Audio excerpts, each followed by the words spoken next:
So, welcome back to Primax. This is the part 3 of the series on oxidation, reduction, and types of reactions.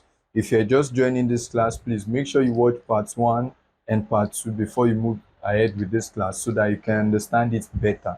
Now, we want to quickly look at oxidation number. In the previous class, I told you about how you can determine a reaction, if it is oxidation reduction reaction, a combination reaction, and many other things. But now, this oxidation number is a very important aspect of this topic. If you understand this, then I think you shouldn't have any problem on oxidation reduction reaction. Now, what is oxidation number? Oxidation number can basically be defined as an indication of the number of electron loss or gain in a chemical reaction or when an element is about to form bonds. So when you're talking about oxidation number, let's say I have Na plus. Now this is telling me that sodium has lost 1 electron. If I have O2 minus, this is telling me that oxygen has gained 2 electrons. Then if I have Al3 plus, this is telling me that if I have Al3 plus, it is telling me that aluminium has lost 3 electrons while nitrogen has gained 3 electrons. This is a very crucial part to understanding these topics. But before you understand what we're actually talking about, let's look at the rules.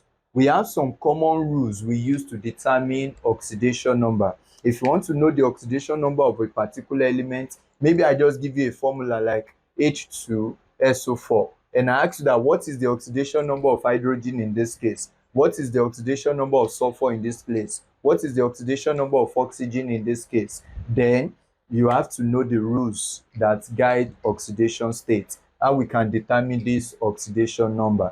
So now when you're talking about the rules, majorly an element in its pure state, an element when it's alone always have the oxidation number of 0. For example, if I have let's say I have zinc plus CuSO4 to give me ZnSO4 plus Cu. In this case now, zinc is all alone. Zinc has oxidation state of 0. Copper is all alone. It has an oxidation state of 0. So every time you see a pure element on its own, the oxidation state of that element is 0. Another thing is that it's not only for this. Let's say I have H2 plus Cl2 to give me HCl.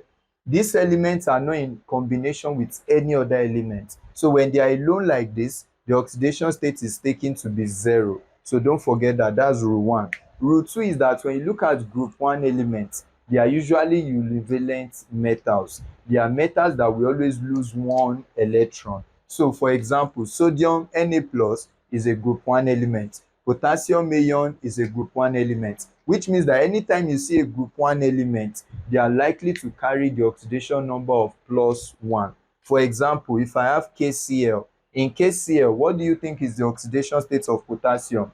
Very good, +1, because this potassium belongs to group 1. If you go to group 2 also, their oxidation state is +2. So when you look at group 2 elements, CaCl2, the oxidation state of calcium in this case is +2. So every time you see group 2, like magnesium, they always carry the oxidation state of +2. So these are group 2 elements. They have the oxidation state of +2. So if you have them in an equation, then you can tell that this guy has an oxidation state of +2. That is rule 2. Rule 3 is that the oxidation state of hydrogen is always +1. Oxidation state of hydrogen, most times when you see it with a compound, is always +1, except it is in combination with a metal. Whenever it is in combination with a metal, hydrogen in water, for example, oxidation state for hydrogen here is +1, which means that is what you have. But if hydrogen is in combination with sodium, for example, the oxidation state is -1, while that of sodium will be +1. So don't forget, oxidation state of hydrogen is always +1 in every equation, except when it is in combination with a metal, and we call this metallic hydride. So don't forget, the oxidation state of hydrogen in metallic hydride is -1. That is an exception. Number 4, another thing is that oxidation state of oxygen is always -2. except in peroxide, superoxide, and some oxides when it combines with group 7 elements. Let me repeat that. Oxidation state of oxygen in any combination. Look at this now. If I say what is the oxidation state of oxygen here, it is -2. What is the oxidation state of oxygen in water? It is -2. Everywhere you see oxygen, it is always -2, except in peroxide. In peroxide, so you can just note, in peroxide, the oxidation state of oxygen is usually -1. So for example, if I have H2O2, this is hydrogen peroxide. What will be the oxidation state of hydrogen here? Very good, +1. In this case, it will be what? -1. So oxygen has an oxidation state of -1 in peroxide, when you see a peroxide. In superoxide, for example, let's say I have NaO2. This is a superoxide. In this case, the oxidation state of oxygen is -1/2. So these are things you have to note when I give you an equation. You'll be able to tell easily if an element is undergoing oxidation or reduction. So the oxidation state of oxygen in superoxide is what? -2. Is that taken? So in this combination, when it is oxygen is in combination with fluorine, the oxidation state of that oxygen is always +2. So these are just exceptions. So which means the oxidation state of oxygen is always -2, except in peroxide where it is -1, in superoxide where it is -1/2, and in oxygen fluoride where it is +2. So that is another thing. Another thing is that when you look at group 7 elements, group 7 elements usually have oxidation states of -1. But some of them can still form the positive oxidation state. But fluorine, do not forget, everywhere you see fluorine, fluorine only forms the -1 oxidation state. That is what fluorine always forms, the -1 oxidation state. So that's the next rule. The next rule is that when you take all the sums of the oxidation states in a compound together, because there are some elements that have variable oxidation states. For example, most of those transition elements, iron can have Fe2 plus or Fe3 plus. Manganese can have +2, can have +7, can have +6. So all these guys, transition elements, they have variable oxidation state. In order to determine their oxidation state, we have to calculate it out. So the next rule states that the algebraic sum of all the oxidation states of individual atom in a compound or a neutral compound will be equal to 0. For example, let's say I have KMnO4.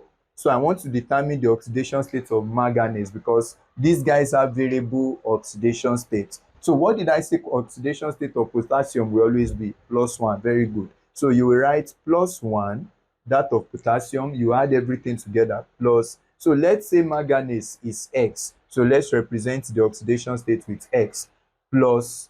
How many oxygen do we have here? 4.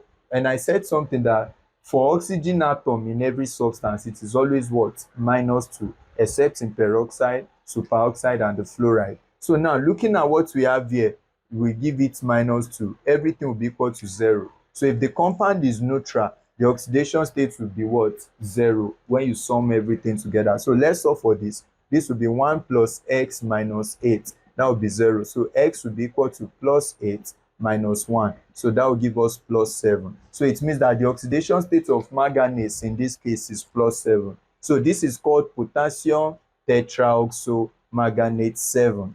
Is that taken? So this is your purple KMnO4. So you can determine that. Let me give you this to determine on your own. Let's say we have K2Cr2O7. Can you determine the oxidation state of chromium in this place? How about if you have vanadium 5 oxide? From the name, I already told you what the oxidation state is. So you can determine that as well. These are neutral compounds, so try and determine their oxidation state. So the next rule is that the algebraic sum of all the oxidation states of the atoms in an ionic compound is going to be equal to the charge carried by that ionic compound. The algebraic sum of all the oxidation states of all the atoms in an ionic compound is going to be equal to the charge carried by that ionic compound. For example, let's say I have MnO4 minus. This is an ionic compound because it's carrying a charge. So if I want to determine the oxidation state of this, I will sum all the oxidation states together. So let's say this is X plus how many oxygen? 4 into minus 2. You remember the oxidation state of oxygen is minus 2. So all of this sum will be equal to the charge carried by this ion, and that will be minus 1. Is that taken? Is carrying minus 1. So I can say X minus 8 is equal to minus 1. X is equal to minus 1 plus 8, and that will give me plus 7. So it means the oxidation state of manganese in this equation is what? Plus 7. Is that taken? Now let's take another example. Let's say I have Cr2O7 2 minus. Can you determine the oxidation state of chromium in this place? You can also have this. Let's say I have Fe NH3 4 H2O5 Cl2 plus 1. So in this case, let's determine the oxidation state of ion in this scenario. So try and do that. Let's check this out as well. Let's say I have Cu with ammonia 5, then it has Br, then Y. So with the oxidation state of bromine minus 1, that of copper plus 2, can you determine what Y would be in this case? So the oxidation state of copper is plus 2, that of bromine is minus 1. So let's determine. So let me do the first one for you. So let's say our ion. So let's take the oxidation state of ion to be X plus, this is a neutral ligand. It has no oxidation state. So you can say 4 into 0 plus, then for this will be 5 also into 0, then plus chlorine is an halogen. It has an oxidation state of minus 1. So it's going to be 2 into minus 1. All will be equal to the charge carried by this ion. That's plus 1. So if you sum it up together, this will be X minus 2 equals plus 1. Then X will be equal to plus 1 plus 2, and that will give us plus 3. So meaning that the oxidation state of ion here is going to be plus 3. And this compound is going to be called dichlorotetramine pentacoferrate 3 ion. This 3 is what we're talking about here. This is dichlorotetramine pentacoferrate 3 ion. So we are naming it as a complex salt, dichlorotetramine, meaning for tetramine pentacoferrate 3 ion. So that's what we have there. So you calculate what Y is going to be in this scenario. So that is another rule you have to understand. Then another rule is that in some cases, you have these elements combined in a compound. They have variable oxidation states in one compound. So let's look at that. So if I have a compound like this, for example, I have Fe3O4. This guy can be FeO and it can be Fe2O3. So these are the two compounds that are contained in this compound. Now, these two compounds, ion has different oxidation states in the two compounds. Let's calculate the first one. This will be X minus 2 equals 0. X will be equal to plus 2 for this one. If you calculate for this, you realize 2x minus 6, because this will be 3 times minus 2 equals 0. 2x will be equal to will be equal to 6. Then x will be equal to plus 3. So you will see that ion has oxidation state of plus 3 here, and it has oxidation state of plus 2 here. So in a compound like this, it is possible to have oxidation states varying for the same element, even in a single compound. Another example is an ammonium triisonitrate 5. When you look at this guy, we have NH4 plus, and we also have NO3 minus. Now, looking at this guy, I want to know the oxidation states of nitrogen here, and I want to know the oxidation states of nitrogen here. I can say this will be X plus 4. Hydrogen is plus 1, so 4 times plus 1 will be plus 4 equals 1. So X will be equal to 1 minus 4. So X is equal to minus 3. So the oxidation state of nitrogen here is minus 3. So if you calculate for this, this will be X minus 6. 3 times minus 2 is minus 6 equals minus 1. So X will be equal to minus 1 plus 6. So X will be equal to plus 5. So you can see that the oxidation state of nitrogen here is plus 5, and the oxidation state of nitrogen here is minus 3. So in the same compound, ammonium triisonitrate 5, Nitrogen has two oxidation states in this case. So that is another thing you have to take note of, especially in some exams like post-UTME exams. So now that you understand these rules, let's now assume they give you several equations, several questions, and say that from these chemical reactions, which one of them is undergoing oxidation reduction reaction? Let me give you three examples and let us determine. So let's say I have H2S plus Cl2 to give me HCl plus sulfur. We can balance the equation. Or I have NaOH plus HCl to give me NaCl plus H2O. Then I also have probably CaCO3 to give me CaO plus CO2. And if I also have this H2 plus O2 to give me H2O or 2H2O. So looking at the equations I have here, which one of them is undergoing oxidation reduction? That's the first question. Then which one is undergoing oxidation? So if you look at this, which one of them is a redox reaction? How do you tell? I already gave you some rules to determine oxidation states. When you check the oxidation states on the left-hand side, if it is equal to the oxidation state on the right-hand side, that is not an oxidation reduction reaction. That is, when the oxidation state on the left-hand side is equal to the oxidation state on the right hand side, then that is not an oxidation reduction reaction. For example, what is the oxidation state of hydrogen in every compound? It is always +1. So hydrogen here is +1. Sulfur can have variable oxidation states. So if you calculate for this sulfur here, you will get -2. The oxidation state of sulfur there is -2. For chlorine, we said that whenever element is on its own, this pure element on its own, what is the oxidation state? 0. Very good. So this is 0. Then in this case, what is the oxidation state of hydrogen in HCl? In every compound, hydrogen is always +1, except in metallic hydride. So that means the oxidation state will be +1 here. Chlorine will be -1, while sulfur will be 0 here because it's on its own. So now, looking at this equation we have here, oxidation state of hydrogen did not change. That means that even in this equation, hydrogen has nothing to do with the reaction. That is called a spectator ion. A spectator ion is an ion that is not involved in a chemical reaction. So now, look at sulfur here. Sulfur went from -2 to 0. That is what? An increase. -2, -1, 0. That is an increase in oxidation number. So that means that this guy must have been undergoing oxidation. You see how important it is. This one is going from 0 to -1. That is what? A decrease. So going from 0 to -1. So this one is undergoing reduction. So that means this reaction is a redox reaction. So it's an oxidation reduction reaction because there is a change in oxidation state. Let's look at the next one. Sodium is in group 1. The oxidation state of sodium is +1. Oxygen is -2. Hydrogen is +1. Hydrogen here is +1. Chlorine here is -2. Sodium here is +1. Chlorine here is -1. Sorry, chlorine here is -1. Then hydrogen here is +1. Oxygen here is -2. When you check everything, sodium is +1. It is also +1 here. Oxygen is -2. It is also -2 here. Hydrogen is +1. It is also +1 here. So nothing has changed. So this is not a redox reaction. Is that taken? Now let's look at the next one. You should be able to determine that yourself. This will be +2.